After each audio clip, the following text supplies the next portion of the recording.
உங்களுக்கு தெரியும், நேற்றைய தினம் ரொம்ப ஒரு நெருக்கடியான சூழ்நிலையில காங்கிரசுக்கும் திமுகவுக்கும் நல்ல ஒரு சுமூகமான ஒரு பேச்சுவார்த்தை முடிந்திருக்கிறது.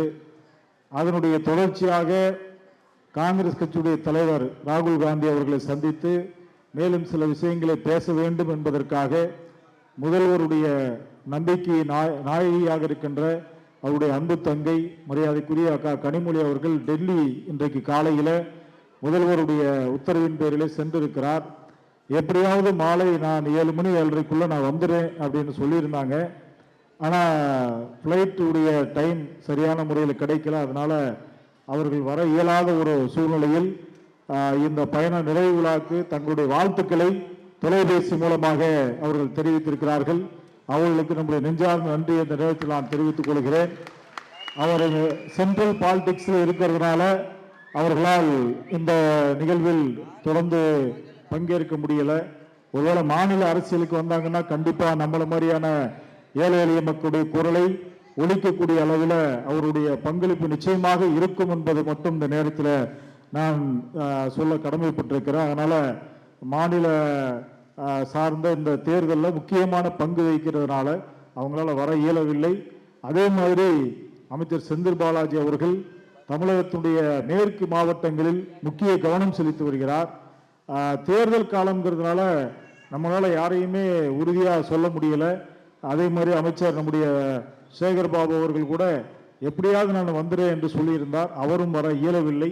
இருந்தாலும் ஒட்டுமொத்த திமுகவுடைய ஒரு பிரதிநிதியாக நம்முடைய இரத்த சொந்தமான அண்ணன் மதிவேந்தன் அவர்கள் இங்கே வருகை தந்தது நமக்கெல்லாம் ஒரு பெரிய மகிழ்ச்சியாக இருக்கிறது.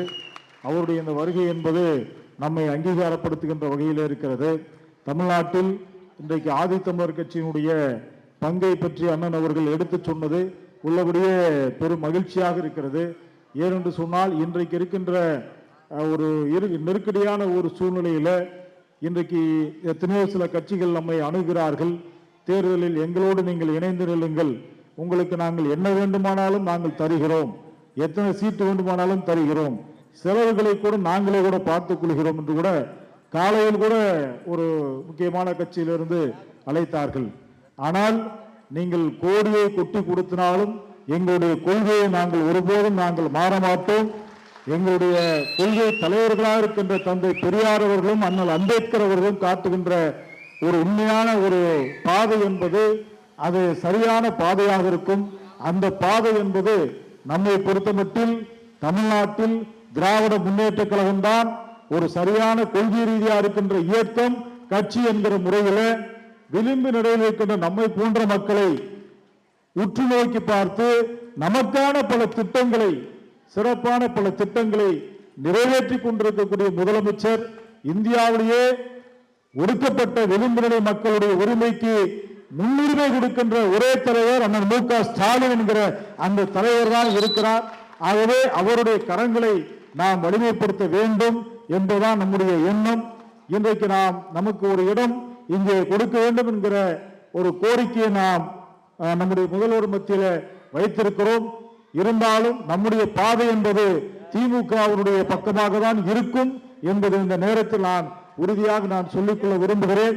நம்முடைய கோரிக்கையை திமுக பரிசீலிக்கும் என்பதையும் இந்த நேரத்தில் உங்களுக்கு நான் நம்பிக்கையோடு சொல்லிக்கொள்ள விரும்புகிறேன். என்று சொன்னோம்னா டைம் கிட்டத்தட்ட 9 மணி ஆயிடுச்சு. அதனால பல்வேறு பகுதிகளில் இருந்து நிறைய வந்திருக்கிறாங்க. அதிலும் குறிப்பாக நம்முடைய ஆதி ஆந்திரா மக்கள், அவர்களுடைய ஆதரவு என்பது ஒரு பெரிய ஆதரவு. அண்ணன் டாம்ஸ், அண்ணன் இஸ்ரேல் அவர்கள், அவரோடு இருக்கின்ற அவருடைய அமைப்பினுடைய நிர்வாகிகள், அவர்களுக்கு என்னுடைய நெஞ்சார்ந்த நன்றிகளை இந்த நேரத்தில் நான் தெரிவித்துக் கொள்கிறேன். சென்னையில நம்முடைய மக்கள் இவ்வளவு பேர் இருக்காங்களே, எனக்கு ஆச்சரியம். நேற்றெல்லாம் ஒரு போது சென்ட் தாமஸ் மவுண்ட் பக்கத்தில் போயிருந்தேன். அங்க பாத்தீங்கன்னா 25,000 குடும்பங்கள் நம்ம குடும்பங்கள் இருக்கிறாங்க. அருந்ததியர் மக்கள் ஒரே இடத்துல 25,000 குடும்பம் இருக்கிறாங்க. அதே மாதிரி திருவல்லிக்கேணி நம்முடைய துணை முதலமைச்சருடைய தொகுதியில ராம் நகர் என்று சொல்லி முந்தா நாள் அங்க ஒரு கூட்டம் நடந்துச்சு, கூட்டம் போட்டிருந்தோம். அங்க போய் பார்த்தோம்னா ஒரே இடத்துல கிட்டத்தட்ட ஒரு 5,000 குடும்பங்கள் ஒரே செட்டில்மெண்ட் அங்க இருக்கிறாங்க.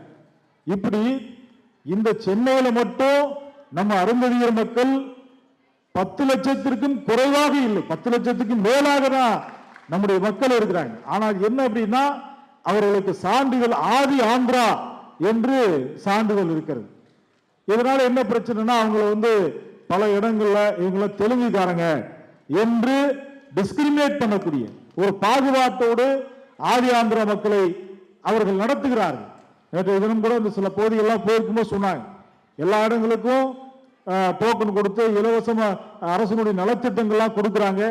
ஆனால் எங்களுக்கு பக்கத்தில் இருக்கிற பகுதிக்கு வருது, எங்க பகுதிக்கு வர மாட்டேங்குது. சென்ட் தாமஸ் மவுண்ட்ல சொன்னாங்க அந்த நசரேத்துபுரத்தில். உண்மையாகவே ஏழை பால மக்கள் நம்முடைய மக்கள் தான். அவங்களை ஒரு மொழியை அடிப்படையாக வைத்து அவர்களை பிரித்து ஆள்வது என்பது ஏற்றுக்கொள்ள முடியாத ஒரு விஷயம். ஆகவே இது போன்ற தவறுகள் இனிமேல் நடக்காது. ஆதித்தமிழர் கட்சிக்கு இன்றைக்கு அவர்கள் வந்து விட்டார்கள், அவர்கள் நம்மோடு பயணிக்கிறார்கள். ஆகவே நம்முடைய அண்ணன், நம்முடைய அமைச்சர், நம்முடைய ரத்தம் இங்கே இருக்கிறார். அவரிடம் அவருடைய கோரிக்கைகளை நாங்கள் கண்டிப்பாக சொல்லுவோம். ஆகவே சென்னையில் இருக்கின்ற நம்முடைய ஆதி ஆந்திரா மக்களுடைய எந்த பிரச்சனையாக இருந்தாலும், ஆதி திராவிட நலத்துறைக்கு அமைச்சரே நம்ம அண்ணனாக தான் இருக்கிறாரு, அவரே நம்முடைய மேடையில் இருக்கிறார். அதனால நீங்க கவலைப்பட வேண்டிய அவசியம் இல்லை. ஏன்னா நான் நேற்று போகும்போதெல்லாம் அந்த பகுதியில் மக்கள் ரொம்ப குமுறலா சொன்னாங்க, எங்களை தெலுங்குக்காரங்க சொல்லி எங்கெல்லாம் ஒதுக்குறாங்க. ஏன்னா தமிழ்நாட்டில் இன்றைக்கு ஒரு சில பேர் இப்படி அருந்ததியர் மக்களை தெலுங்கர்கள் என்று பிரச்சாரம் செய்துட்டு இருக்கிறாங்க. ஆனால் உண்மையாகவே நம்முடைய வரலாறுகளை நாம் எடுத்து பார்க்கின்ற பொழுது நாம் தெலுங்கர்கள் அல்ல, நாம் கன்னடர்கள் அல்ல, நாம் ஆதி தமிழர்கள் என்பதை இந்த வரலாற்றிலே நாம் தொடர்ந்து பதிவு செய்து கொண்டிருக்கிறோம். ஆதி தமிழர்கள் என்பதற்கான ஆய்வுகள் சமீபத்தில் எழுத்தாளர் மதிவண்ணன் அவர்கள் ஒரு புத்தகம் வெளியிட்டிருக்கிறாரு, சக்கிலியர் வரலாறு என்று. அதற்கு முன்பாக ஐயா எழில் இளங்கோவன் அவர்கள் அருந்ததியர்கள் வரலாறு என்கிற ஒரு புத்தகத்தை எழுதியிருக்கிறார். எழுத்தாளர் மார்க் அவர்கள் அருந்ததியர் வாழும் வரலாறு என்கிற புத்தகத்தை எழுதியிருக்கிறார். இந்த நூல்களை எல்லாம் படிக்கணும். இப்ப சில பேர் தற்கூரி எல்லாம் பார்த்தீங்கன்னா புத்தகங்களை படிக்கிறதே கிடையாது. நம்முடைய ஆர்ஜின் என்ன என்பதை பற்றி அவர்கள் தெரிஞ்சுக்கிறதே கிடையாது. ஒருத்தர் தெலுங்கர் சொல்லிட்டோம்னா உடனே அவங்க எல்லாம் தெலுங்கர்கள் தான். இப்படிப்பட்ட ஒரு நிலையை முத்திரை வைக்கிறாங்க. ஆனால் இன்றைக்கு சொல்லுகிறேன், இங்க இருக்கின்ற ஆதி ஆந்திரா மக்கள் என்று பேரு ஒரு காலத்தில் வச்சுட்டாங்க. ஆனால் அவர்கள் ஆதி ஆந்திராக்கள் கிடையாது, அவர்கள் அருந்ததியர்கள் என்பதை நீங்கள் புரிந்து கொள்ள வேண்டும். அதை வரக்கூடிய காலகட்டங்களில் அவர்களுக்கு அருந்ததியர் என்றே நீங்கள் சான்றிதழ் வழங்குவதற்கு ஆதி தமிழர் கட்சி தாம் சமைப்போடு இணைந்து நாங்கள் முன்னெடுப்போம் என்பதை இந்த நேரத்தில் நான் தெரிவித்துக் கொள்கிறேன். ஆகவே நம்முடைய உரிமை குரலாக நாம் எந்த இடத்தில் வேண்டுமானாலும் கேட்கின்ற முதல்வராக, ஒரு சாதாரண டீ கடையில டீ குடிச்சிட்டு இருக்கும்போது கூட என்னை பார்த்து விட்டு உடனே வண்டியை நிப்பாட்டி என்ன ஜக்கேன் என்ன இங்க என்ன பண்றீங்க என்று கேட்கின்ற அளவுக்கு நம்முடைய முதலமைச்சர் அவர்கள், அது எனக்கு கிடைச்ச அங்கீகாரம் இல்ல, அருந்ததியர் மக்கள் மீது வைத்திருக்கின்ற அவருடைய அன்பு, அவருடைய பாசம், அதைத்தான் அது வெளிப்படுத்துகிறது. ஆகவே அப்படிப்பட்ட நம்முடைய முதலமைச்சர் நமக்கு கிடைத்திருக்கிறார். நம்முடைய துணை முதலமைச்சர் அவர்கள் அவரை விட அதிக அன்பு காட்டுகின்ற ஒரு துணை முதலமைச்சராக இருக்கிறார். என இளைஞரணியில இன்றைக்கு முக்கியமான பொறுப்புகளாக நம்முடைய இளைஞர்களுக்கு கொடுக்கிறாங்க. இளைஞர் அணியில் இருந்துதான் நம்முடைய அண்ணன் அமைச்சர் மதிவேந்தன் கூட இன்றைக்கு அமைச்சராக வந்திருக்காரு. அதுக்கு அடிப்படை காரணம் அண்ணன் உதயநிதி ஸ்டாலின் அவர்கள் தான். ஆக அப்படிப்பட்ட ஒரு நல்ல தலைவர்களை கொண்டிருக்கின்ற ஒரு இயக்கம், பேர் இயக்கம், முன்னணி நிர்வாகிகள், திமுகவில் இருக்கின்ற முன்னணி நிர்வாகிகள், அது அண்ணன் நேரு அவர்களாக இருக்கலாம், அல்லது அண்ணன் ஏவா வேலு அவர்கள் இருக்கலாம், அல்லது அண்ணன் ஆர் ராசா அவர்களாக இருக்கலாம், அண்ணன் செந்தில் பாலாஜி அவர்களாக இருக்கலாம். இப்படி எண்ணற்ற பல தலைவர்கள், திமுகவுடைய முன்னணி தலைவர்களாக இருக்கின்றவர்கள் எல்லாருமே இந்த மக்கள், குறிப்பாக தலித் மக்களில் கடைக்கோடியில் இவங்க இருக்கிறாங்க என்பதை புரிந்து கொண்டு இவர்களுக்கென்று ஒரு முக்கியத்துவம் கொடுக்க வேண்டும், இவர்களை கைதூக்கி விடுவது என்பதுதான் நம்முடைய அடிப்படை ஒரு கடமையாக இருக்க வேண்டும். நம்முடைய பயணத்தில் ஒருவரையும் நாங்கள் பின்தங்கி விடமாட்டோம் என்று நம்முடைய முதலமைச்சர் சொன்னதை போலவே செய்து கொண்டிருக்கிறார் என்பதை இந்த நேரத்தில் தெரிவித்துக் கொண்டு, வரக்கூடிய சட்டப்பேரவை தேர்தலில் நாம் நம்முடைய திராவிட முன்னேற்ற கழகத்தின் தலைமையிலான கூட்டணியை ஆதி தமிழர் கட்சி முழுமையாக ஆதரிக்கிறது என்பதை இந்த நேரத்தில் நான் பதிவு செய்து கொண்டு, திமுகவின் வெற்றிக்காக நீலச்சட்டை போராளிகளாகிய நம்முடைய இயக்க தோழர்கள் நாம் இன்றிலிருந்து தேர்தல் பணி முடிந்து தேர்தல் ரிசல்ட் வருகின்ற வரைக்குமே திமுகவுடைய வெற்றிக்காக அரும்பாடுபட வேண்டும் என நீலச்சட்டை போராளிகளை நான் அன்போடு கேட்டுக்கொண்டு முடிக்கிறேன். நன்றி, வணக்கம்.